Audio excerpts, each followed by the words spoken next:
देखो, एक्यूट का मतलब तो समझ आया, इंस्टेंट। आर्थराइटिस का मतलब क्या होता है? Pain and inflammation of joints. ठीक है, तो ये कैसे होता है? सबसे पहले इटियोलॉजी क्या होता है? पोस्ट स्ट्रेप्टोकोकल डिसऑर्डर है। मतलब किसी को इन्फेक्शन हुआ होगा, कौन सा बैक्टीरिया से? स्ट्रेप्टोकोकल बैक्टीरिया से। कौन सा group? Group A beta haemolytic streptococci, इसका इन्फेक्शन हुआ होगा। उसके बाद उसको क्या हो गया होगा? जॉइंट में पेन और इन्फ्लामेशन हुआ होगा, उसी को हम लोग क्या बोलते हैं? Acute arthritis. एज, ये स्कूल गोइंग चिल्ड्रन को होता है, मतलब 5 से 6 साल में बच्चा स्कूल जाना शुरू करता है। पैथोजेनेसिस एंड ट्रेंड कैसे होता है पता है? मान लो कि उसको स्ट्रेप्टोकोकस का इन्फेक्शन होगा, तो क्या कफ कफ वफ होगा, थ्रोट इन्फेक्शन ही होता है ना इसका। तो फेरिंजाइटिस हुआ होगा उसको पहले, फिर उसके 10 दिन या कुछ दिन, कुछ वीक्स के बाद क्या होगा? उसको रूमेटिक फीवर डेवलप हो गया, रूमेटिक फीवर या रूमेटिक आर्थराइटिस। पेशेंट आएगा ना बच्चा को लेकर, सॉरी बच्चा को लेकर आएगा, आएगी ना माँ, तो वो बोलेगी इसको पहले खांसी हुआ था, उसके बाद उसको फीवर आ रहा है, उसको जॉइंट पे पेन वेन के बारे में बताएगा, दर्द वर्द होता है, ये सब बताएगा। तो क्या, ये क्यों हो रहा है? अब ये इसलिए हो रहा है ना कि देखो, स्ट्रेप्टोकोकस है, बैक्टीरिया है, वो कैसे काम करता है? उसका एक कोई एंटीजन होगा, वो अपना एंटीजन से क्या करेगा? इन्फेक्ट करेगा। तो तुम्हारा शरीर क्या करेगा? एंटीजन के अगेंस्ट एंटीबॉडी बनाएगा।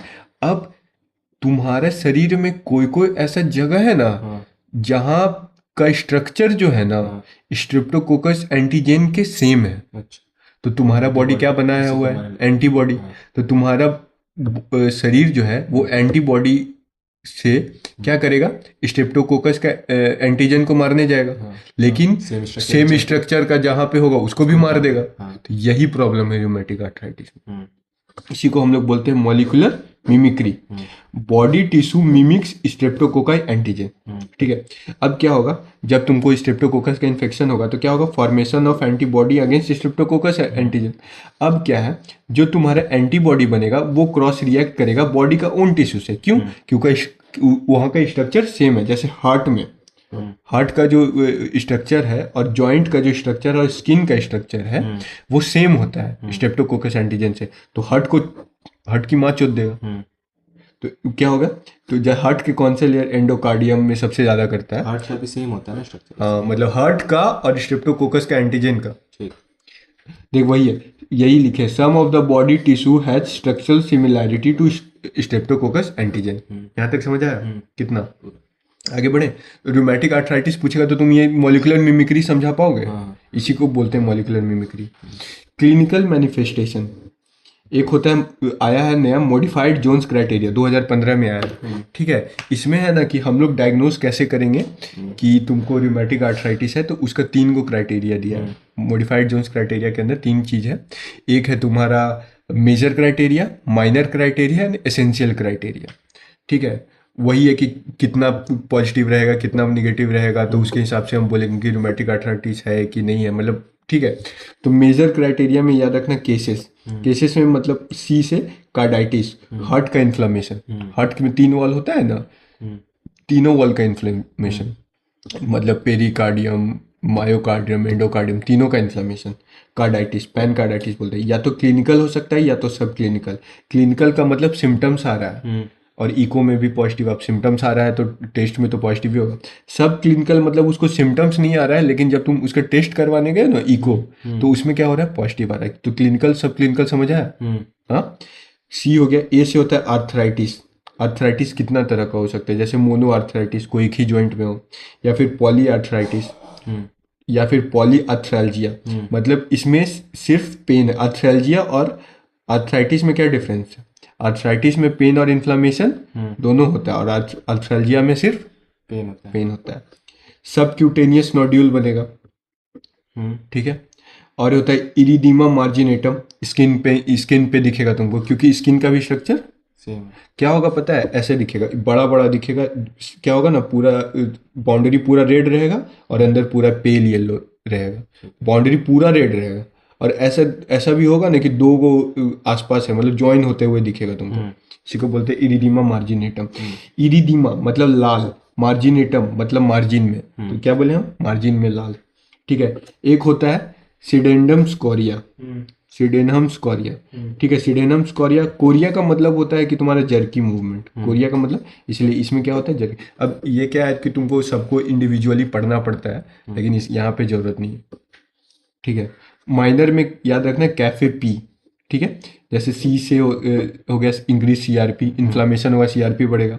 ए से आर्थ्रैल्जिया, एफ से फीवर, ई से ईएसआर, अब इन्फ्लामेशन होगा तो ईएसआर बढ़ेगा, पीआर इंटरवल बढ़ जाता है तुम्हारा। ठीक है।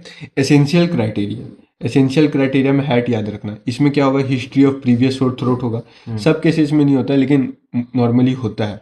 इंक्रीज एएसओ टाइटर, एएसओ टाइटर क्या होता है ना, अब मान लो कोई एंटीजन आया शरीर में तो उसका एंटीबॉडी बनेगा, तो स्ट्रेप्टोकोकस का जो एंटीबॉडी है ना उसका नाम है एएसओ। तो अगर एएसओ बढ़ा हुआ है इसका मतलब स्ट्रेप्टोकोकस का इन्फेक्शन हुआ होगा तुमको, तभी ना बढ़ा हुआ है, तो वही है एंटी स्ट्रेप्टोलाइसिन ओ टाइटर एंटीबॉडी है ये। और टी से है तुम्हारा थ्रोट स्वैब में पॉजिटिव दिखेगा, ये फॉल्स पॉजिटिव या नेगेटिव भी आता है इसलिए इतना उस पर ध्यान नहीं देते हैं। ठीक है। डायग्नोसिस कैसे करेंगे, मान लो कि अगर पहली बार हो रहा है बच्चे को, तो अगर दो मेजर क्राइटेरिया, एक माइनर क्राइटेरिया, या फिर अगर दो मेजर क्राइटेरिया है तो भी पॉजिटिव, या फिर एक मेजर और दो माइनर है तो भी पॉजिटिव। ठीक है। अगर मान लो कि उसको रिकरेंस हो रहा है तो दो मेजर या फिर दो मेजर एक माइनर,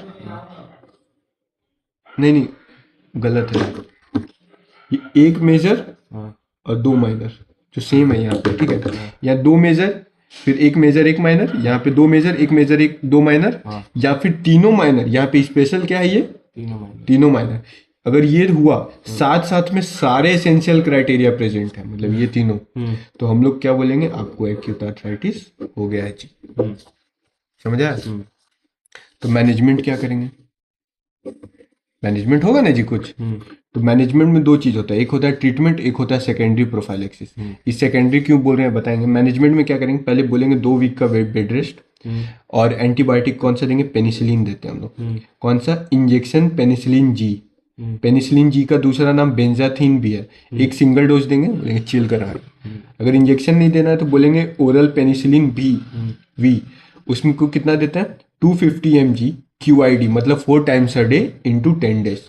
अगर पेनिसिलिन से उसको एलर्जी है तो हम लोग पेनिसिलिन तो नहीं दे पाएंगे, तो हम लोग देते हैं इरिथ्रोमाइसिन, कितना 250 mg QID into 10 days। यहाँ तक समझ आया?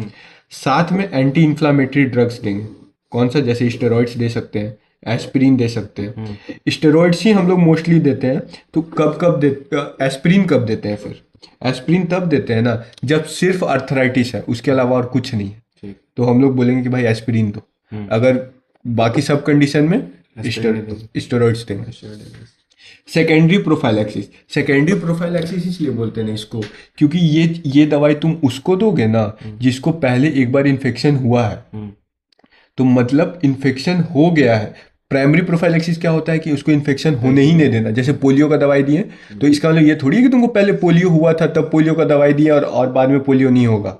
पोलियो का दवाई दिए मतलब वैक्सीन दिए, इसका मतलब क्या है, इसका मतलब उसको कभी पोलियो होने ही नहीं देंगे। सेकेंडरी प्रोफाइलैक्सिस इसलिए बोल रहे हैं क्योंकि एक बार हो गया, अब हम उसको ऐसा दवाई देंगे कि ताकि उसको फ्यूचर अटैक ना हो, इसीलिए इसको सेकेंडरी प्रोफाइलैक्सिस बोलेंगे। As one time attack has happened and we want to prevent further attacks.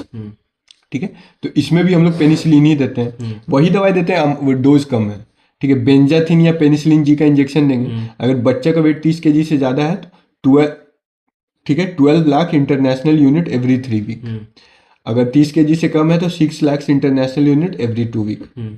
ये क्या है, अगर इंजेक्शन दिए तो, अगर ओरल दिए तो पेनिसिलिन वीन देंगे 250 mg BD। अगर वही है, अगर पेनिसिलिन नहीं दे पाए तो इरिथ्रोमाइसिन 250 mg BD देंगे। लेकिन यहाँ पे और यहाँ पे हम ये नहीं बताएं कब तक देंगे, जिंदगी भर देंगे क्या, कोई तो होगा ना। अगर मान लो नो कार्डाइटिस मतलब हार्ट का इन्फ्लामेशन नहीं हुआ है तो हम लोग अगले 5 साल देंगे। ठीक है, या फिर उसका उम्र 18 साल होगा तब तक देंगे। जो लेट होगा उसमें, जो पहले होगा वो नहीं, जो लेटर होगा विच एवर इज लेटर। अगर कार्डाइटिस है लेकिन रूमेटिक हार्ट डिजीज नहीं है, ठीक है सिर्फ तो फिर हम लोग अगले 10 साल देंगे या फिर उसका उम्र 25 साल तक। और अगर मान लो कि उसको रूमेटिक हार्ट डिजीज हो गया या फिर सर्जरी वर्जरी हो गया तो उसको 40 साल की उम्र तक देंगे, मतलब एक तरह का लाइफ लॉन्ग ही हो कैसे गया। पता चलेगा 10 साल तक देना है कि 25 साल तक? तो उसका उम्र देखेंगे ना, हाँ मान लो उसका उम्र 20 साल है, हाँ ठीक है, तो हम लोग उसको अगर देंगे हाँ, तो तो 25 साल हम तक। अगला 10 साल तक देंगे तो 30 साल ना हो गया, हाँ, तो 25 तो हम साल लोग तक 25 ही साल तक देंगे, हाँ, ऊपर वाला लेटर देंगे, मतलब फॉर नेक्स्ट 10 ईयर्स, और हम लोग 30 साल तक देंगे उस केस में। ठीक, अगर 15 साल का है तो 25 साल तक देंगे, अगर 12 साल का है तो 25 साल तक देंगे, अच्छा विच एवर इज लेटर। मतलब अगर मान लो 12 साल का है तो तुम बोलोगे या तो हम उसको 10 साल तक दे सकते हैं, तो कितना हुआ 22 का उम्र तक, या तो हम लोग उसको 25 का उम्र तक दे सकते हैं। तो सबसे ज्यादा किस में पड़ेगा? 25 25, तो 25 तक देंगे, विच एवर इज लेटर, समझा?